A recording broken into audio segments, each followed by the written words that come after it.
आश्विन महीने के शुक्ल पक्ष में आने वाली एकादशी का नाम पापाकुंशा एकादशी। पापाकुंशा एकादशी का नाम दो शब्दों से मिलकर बना है, पाप और अंकुश। और पापाकुंशा एकादशी व्यक्ति के सभी पापों और अपराधों पर अंकुश लगाती है, इसलिए इसे पापाकुंशा एकादशी कहते हैं।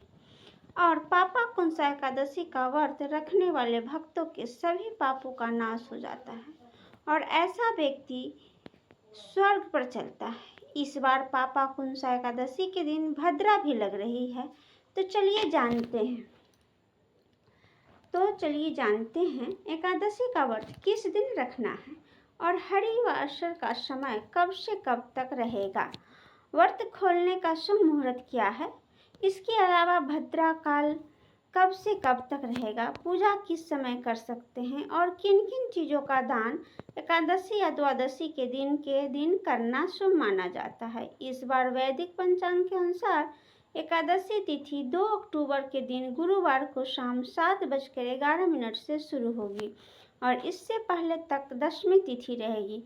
तो दशमी तिथि के नियमों का पालन 2 अक्टूबर गुरुवार को किया जाएगा। एकादशी तिथि 3 अक्टूबर शुक्रवार को शाम 6:32 पर समाप्त होगी। ऐसे में इस बार सूर्योदय व्यापनी तिथि 3 अक्टूबर शुक्रवार को और पापाकुंशा एकादशी का व्रत भी केवल 3 अक्टूबर शुक्रवार को ही रहेगा। 3 अक्टूबर शुक्रवार को ब्रह्म मुहूर्त सुबह 4:45 से लेकर 5:35 तक रहेगा। सूर्योदय होगा सुबह 6:23 पर और सूर्यास्त का शाम 6:08 पर होगा। इस दिन घृति योग भी बन रहा है और घृति योग रात 9:46 तक इस योग में निर्माण कार्य करना शुभ माना जाता है, जैसे कि भूमि पूजन या शिलान्यास आदि।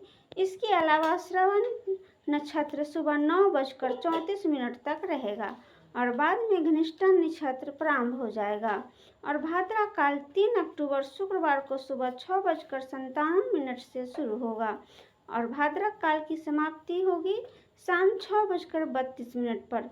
लेकिन इस बार भद्रा का वास पाताल लोक में होगा, इसलिए पृथ्वी पर यह भाद्रा अशुभ नहीं मानी जाएगी। तो जो भी काम आप करना चाहते हैं वह इस दौरान कर सकते हैं, लेकिन 3 अक्टूबर शुक्रवार को ही इस बार पंचक भी लग रहे हैं, जो कि लगातार अगले 5 दिनों तक रहेंगे और शुक्रवार के दिन लगने वाले पंचक को चोर पंचक कहा जाता है और इस पंचक के दौरान यात्रा करना ज़्यादा शुभ नहीं माना जाता है, साथ ही चोरी आदि का भय भी रहता है। द्वादशी तिथि 3 अक्टूबर शुक्रवार के शाम 6:33 से शुरू होगी और अगले दिन 4 अक्टूबर शनिवार को शाम 5:09 पर समाप्त होगी।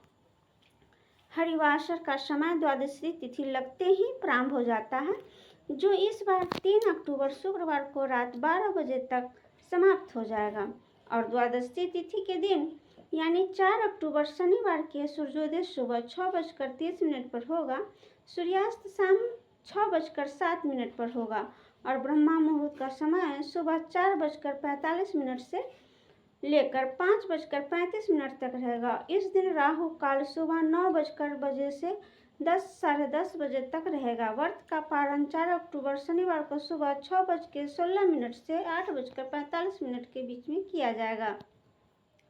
व्रत के दिन पहले से ही एकादशी का नियम का पालन शुरू हो जाता है। तो दशमी तिथि को दिन सात्विक भोजन ग्रहण करना चाहिए, सूर्यास्त के बाद अन्न ग्रहण करने से बचना चाहिए। दशमी तिथि को जौ, मसूर, चना, चावल, गुड़, मूंग आदि अनाजों का सेवन नहीं करें और एकादशी के दिन प्रातः काल जल्दी उठकर स्नान करके व्रत रखने का संकल्प ले। फिर भगवान विष्णु को भगवान की कृष्ण की पूजा करें, तिलक चंदन लगाकर धूप दीप नैवेद्य अर्पण करें और भोग में तुलसी के पत्ते रखकर पंचामृत का मौसमी फलों या पीड़ित मिठाइयों का भोग लगाए। इस दिन श्री विष्णु सहस्त्र नाम का पाठ करें और ओम नमो भगवते वासुदेवाय मंत्र का जाप करें, कथा का श्रवण करें और इस श्री विष्णु चालीसा का पाठ करके आरती करें। संभव हो तो रात्रि में जागरण करें और भगवान विष्णु को भजन कीर्तन करें। शाम के समय तुलसी जी में दीप जलाएं, तुलसी चालीसा का पाठ करें और अगले दिन सुबह जल्दी उठकर भगवान विष्णु का पूजन करके भगवान को सात्विक भोजन या खिचड़ी का भोग लगाएं। तुलसी का पत्ता अवश्य रखें और किसी ब्राह्मण या किसी निर्धन जरूरतमंद को भोजन, अन्न, वस्त्र या दक्षिणा का दान देकर व्रत का पारण प्रसाद ग्रहण करके करना चाहिए। व्रत का पारण करते समय तुलसी का पत्ता, पंचामृत, आंवला या मौसमी फलों का सेवन करके आप व्रत खोल सकते हैं। मान्यता है कि इस व्रत के पूर्ण प्रभाव से व्यक्ति के सभी संचित या जाने अनजाने में किए गए पाप नष्ट हो जाते हैं और यमलोक के कष्ट से मुक्ति मिल जाती है। तो यह वीडियो कैसी लगी आप ज़रूर कमेंट करके बताइएगा। मेरे चैनल पर पहली बार आए हैं तो चैनल को लाइक सब्सक्राइब करना ना भूलिएगा और कमेंट में जय हरि विष्णु जरूर